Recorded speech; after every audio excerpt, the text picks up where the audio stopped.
and welcome back to another episode of Coast Life, your guide to all things coastside. I'm Farrah Walton. And I'm Shana. And today we are going to be taking a drive up and down the Pacific Coast. Our first stop is going to be in Half Moon Bay at the Summer's End Festival. Next, we'll go down south to Pescadero to go to the Pescadero Arts and Fun Festival. Our third stop is going to be at Knicks Restaurant at Rockaway Beach in Pacifica, as well as the Gold Rush Gym that's nearby. And our last stop for the day is going to be over the hill in San Mateo at the Heal Project Farm. So Shana, can you tell us a little bit more about the Half Moon Bay Summer's End Festival? Yeah, certainly. So the Half Moon Bay Summer's End Festival was hosted by the Half Moon Bay Parks and Recreation and Friends of Half Moon Bay Parks and Recreation to raise money to build a community pool. So there's a lot of music, fun-filled activities, kids enjoying themselves, and a lot of arts and crafts. So let's roll the clip.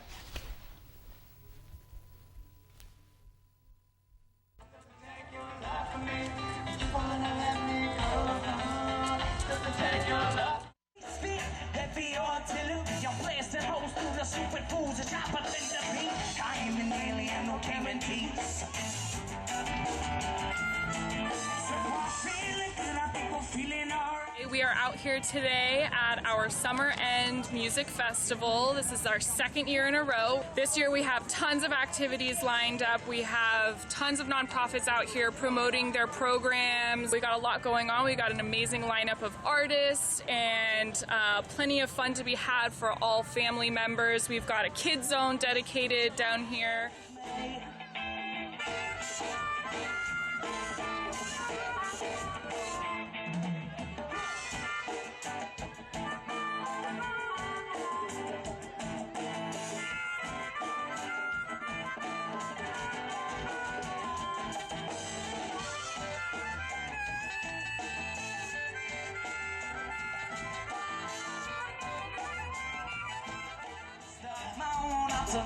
Don't mean me so hard. I'm feeling good, I'm feeling alright. Yeah. Feeling good, I'm feeling alright. I've been coming here for years and just really enjoy the open atmosphere. You know, people are very friendly and it's just a fun place to be. We had a good drive talking about how we're gonna make this world more beautiful. Can y'all dig that?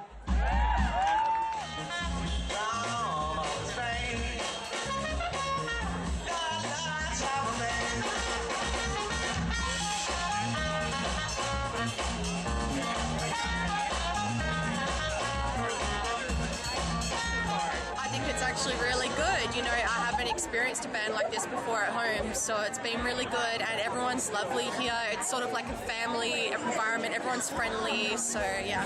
The beats I've gotten over, hidden underneath the floor. I've been watching that we'll spend, going all in with my last dime, getting carried away again.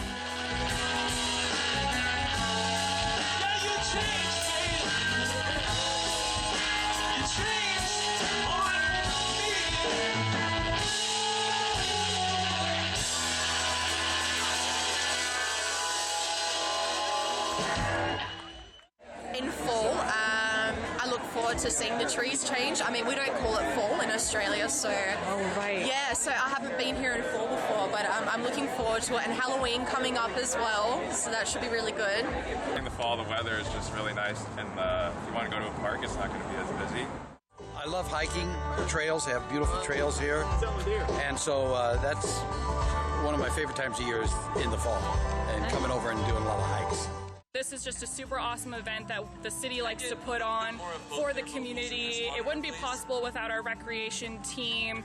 They've spent several months putting this on for the community, and we're just really excited to have everyone out here enjoying the festival on this beautiful day. We could have not asked for better weather.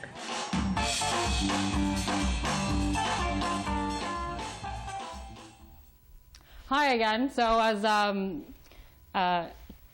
Carolyn had just said, there's a lot of people out there, great weather, and a lot of nonprofits trying to raise funds for their organization. And you know, the band was spectacular. They had Afrolicious, Coastside, a few others, but what do you think about the whole experience itself? Well, yeah, I really loved all of the bands that played. I have a feeling it's like going to be the next Outside Lands, which is super fun. But yeah, I would have to say Afrolicious is definitely my favorite band, so I'm excited for you guys to see. Also, another fun thing about this festival is that there is a kids section, and there was a really fun obstacle course and lots of crafts for the kids to play. So there's just lots of amazing things. Yeah, and with the kids zone, they had Imagine Playground that actually was hosted originally from the Children's Discovery Museum, and so they brought that up there to the San Mateo Library for them to share with this festival. And the San Mateo Library was also giving out books, if you haven't seen the video, to make sure that they're getting their reading done and covered. What's also next on our plate? So our next stop for today is going to be a few miles down south to the Pescadero Arts and Fun Festival. This is another great festival to take advantage and go to with your friends and family. The fun thing about this one is that it's a full 2 days, and there's lots of local jewelry artists that go, and so it's really great. So let's roll the clip.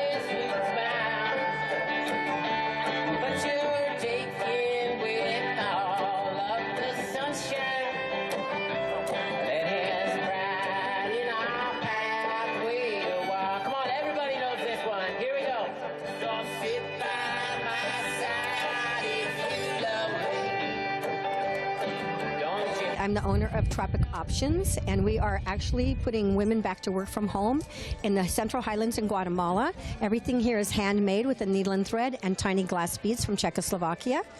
And you can see we have our beautiful three-dimensional animals for which we're very famous. We do beautiful, beautiful hair barrettes too, and it's thousands of hours of work by over 100 families from 4 separate tribes. I'm based out of San Jose, and we have a good local following. This will be our 2nd year here at this festival. Beautiful. So I take it you work with glasses? Yes, I collect all this sea glass from mostly California, but I've been to Iceland and England and Nova Scotia to collect some of it. Wow. Yeah. So we don't do anything to it. It comes right out of the ocean, and I either drill it or wrap it, and it's just exactly like this. So what are these glasses about? What is so fascinating about them that you're working with them? Well, so first of all, they're beautiful. That is true. But it's also, they're trash. You know, they're old bottles and stuff that people have thrown away or somehow they've gotten into the ocean. So I'm making jewelry out of trash. I am impressed. Yeah, trash to treasure, right? Miles, so what do you have for us today here in the Pescadero place? Mostly earrings and necklaces, and I have a few rings. You made them yourself? Yes. How long does it take to just finish one earring? It depends on how many stones I'm putting on it, and it depends on which kind I'm doing. Which is your favorite kind to work on? I think the small stone ones, like these necklaces right here. Why do you like them? Because they're fun to thread through wires, and it's fun to see all the colors together.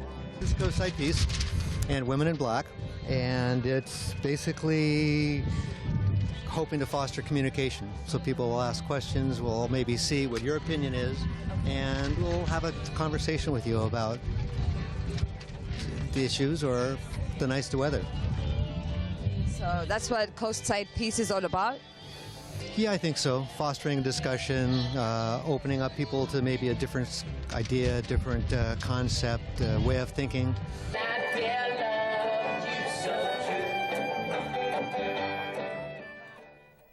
Wow, that festival just looks like it's filled with so much fun and entertainment.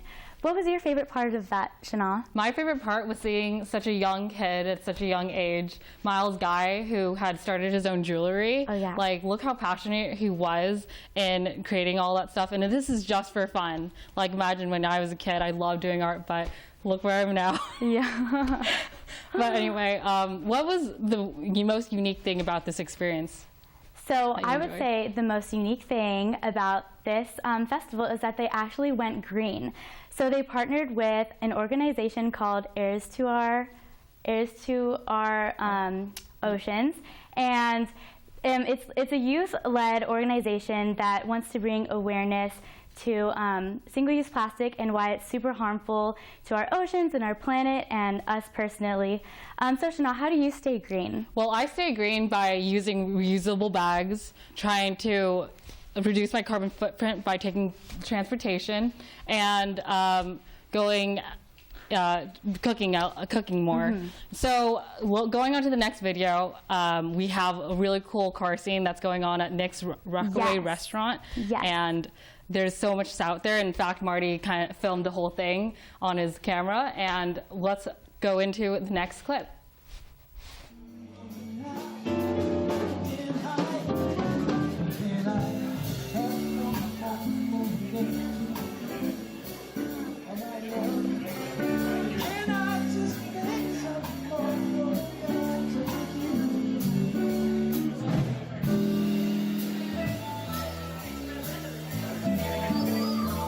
Okay, kids, I'm coming into my local eatery over here at Knicks Rockaway Beach.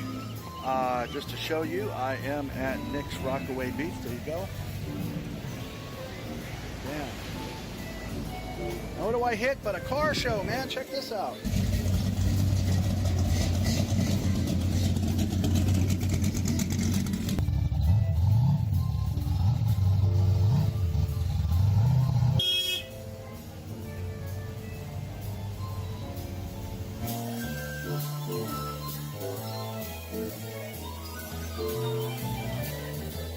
Okay, well, I'm here with the proprietor of Knicks, Mr. Chuck Gus. Chuck, what's going on out here, man?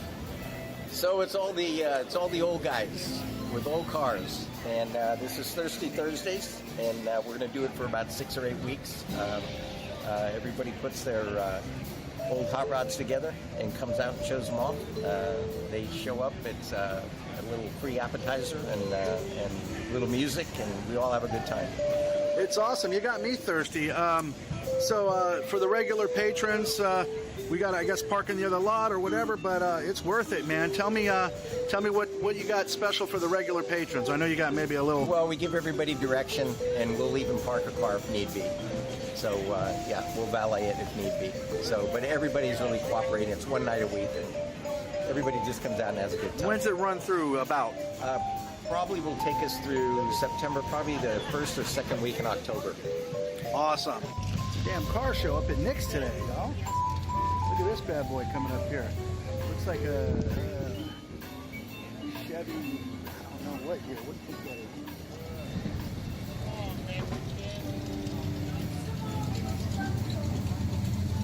is? Hey guys, what do we got going on over here today? Hey, how you doing? What's happening? Just hanging out with your Camaro, huh? That's what's up. Wow. What's this like? This is what, like 69? Oh wow. Fully redone. Gorgeous.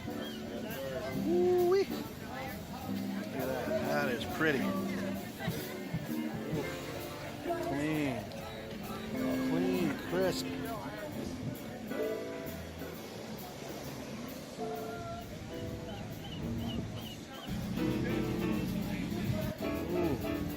Ranchero, yo, whoa. Yeah, and then right next to the El Camino. This is a Bel Air, but it reminds me of my grandma's Buick. My grandma had a 57 Buick. It was beautiful. Wow, that's gorgeous. See what else we got going on over here.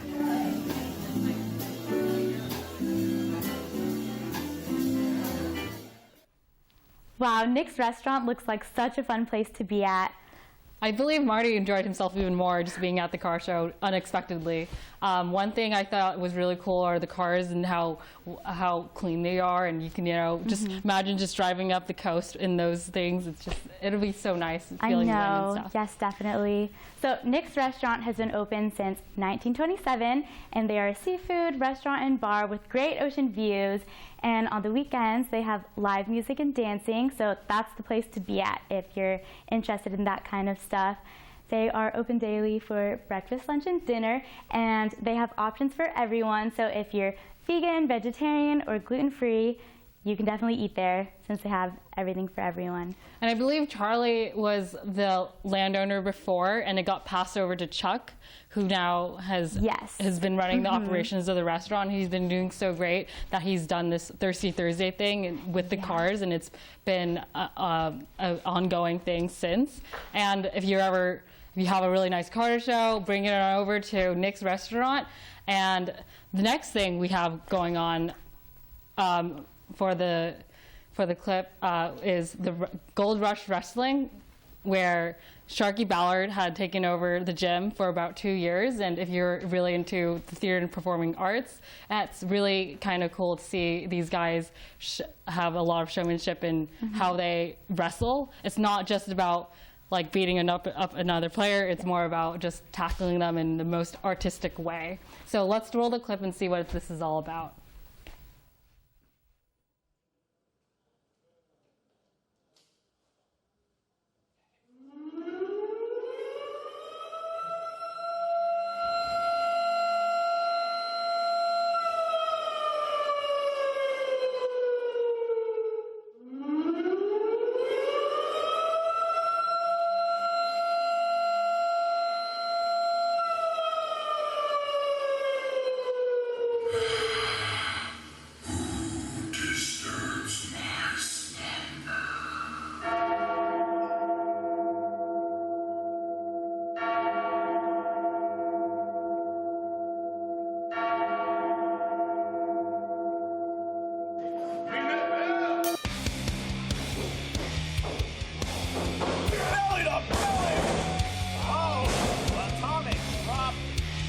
Reversed now by Boyce LeGrand, ducking down, Gonzo floating over, sunset flip. Hey Pacifica, I'm here with Sparky Ballard. How long have you been doing this for, Sparky? We've been running the Gold Mine All-Pro Wrestling Boot Camp here in Pacifica for the last 4.5 years. Was your starting out small? I actually took over the All-Pro Wrestling Boot Camp from a man named Roland Alexander, who was running the gym over in Hayward. With his passing, I decided to take the reins and continue on with all the passions and standards that he instilled in pro wrestling to us, and to continue on giving it to the next generation. Why pro wrestling then? I love pro wrestling.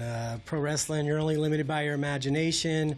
It's good versus evil. It's superheroes coming to life. It's just a really fun time. What made you bring pro wrestling here to Pacifica? Well, I'm a Pacifica resident. I've lived here all my life. So in 2013, I kind of took the reins over and brought the school to Pacifica right here at the Gold Mine.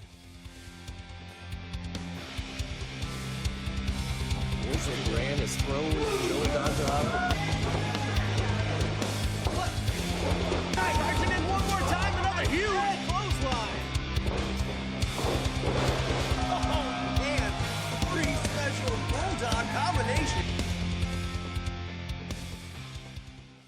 Do you consider yourself a performer? Yeah, absolutely, yeah. Mm-hmm. What do you think your goal as a performer is?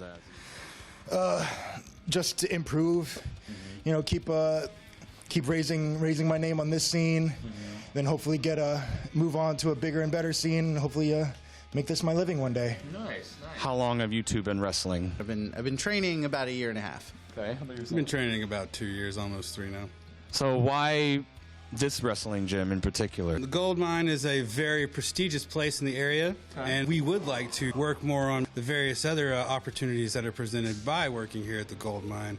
So that's what we're really doing here at Legends, is trying to get our foot in the door to go on to bigger and better things.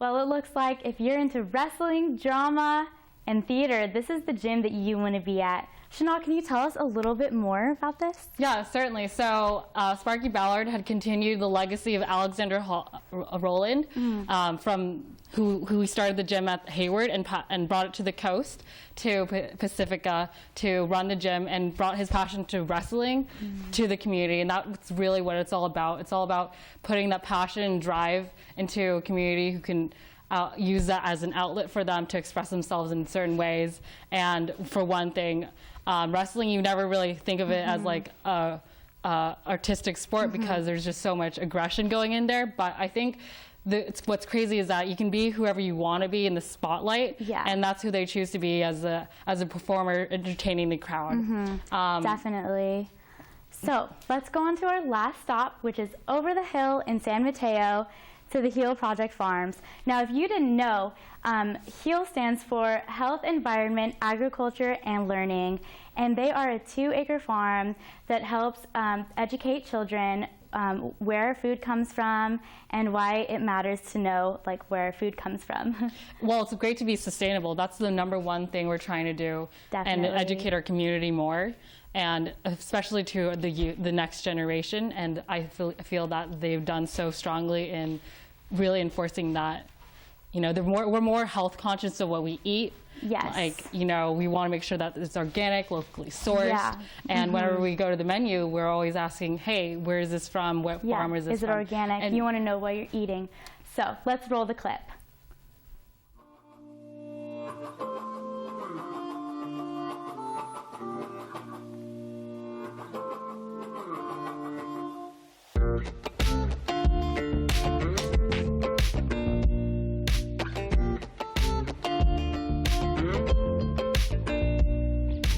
So what is the HEAL Project and what are we doing here today?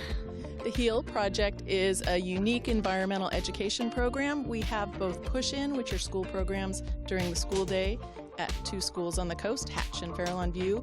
And then our bigger project, which you're at right now, is the San Mateo County School Farm. And we see over 3,000 kids a year from San Mateo that come out here to learn where their food comes from and why it matters. And HEAL stands for Health, Environment, Agriculture, and Learning. So kids learn everything from parts to the plants, about why it's important to eat different parts of the plants and different plant types, and then they get to plant, harvest, and eat food while they're out here on field trips. One of the things I really love about what the kids learn is about the wild things that they can find to eat, or flowers that they can eat, things like that are odd or strange, or interestingly unavailable at the grocery store, and you'd find it here and you'd learn, oh, I can eat that, and here's why, and here's what it's all about, or learning that, you can eat nasturtiums, which are, a typical flower that grows in this area. They're not wild.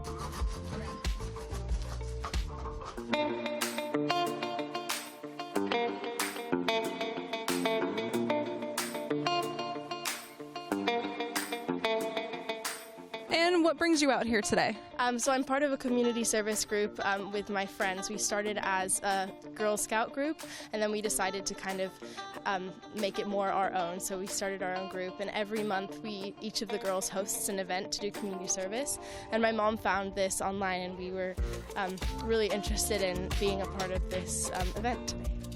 We've volunteered for Animal Assisted Happiness, so it's more about animals. So this is the first time it's been focused more on food. And I feel very strongly now it's really important for us to understand more about the earth that gives us the food and paying more attention to looking after our environment. So this was a really good fit for us to just come and get back to nature, get our hands dirty, and just really see where food comes from.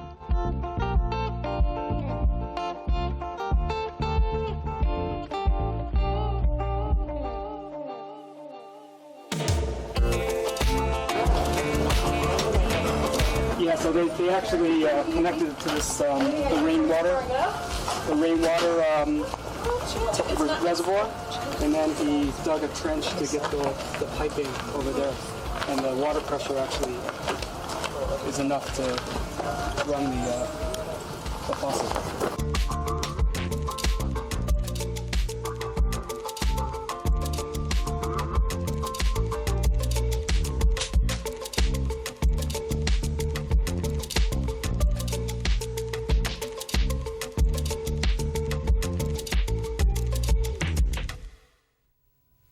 Wow, check out all those vibrant plants you guys just saw out there. You saw a lot of mixed vegetables, herbs, and things you didn't even know you could eat. That was what it was all about there at the HEAL Project, where these kids learned more than just knowing how to grow sustainably, but there are things that they never even imagined that they could eat. And the amount of nutrition you get from these plants, it's just crazy. And you feel more energy through it. And if anything, you feel more good about it because you're eating something more real rather than those organic and processed food and stuff.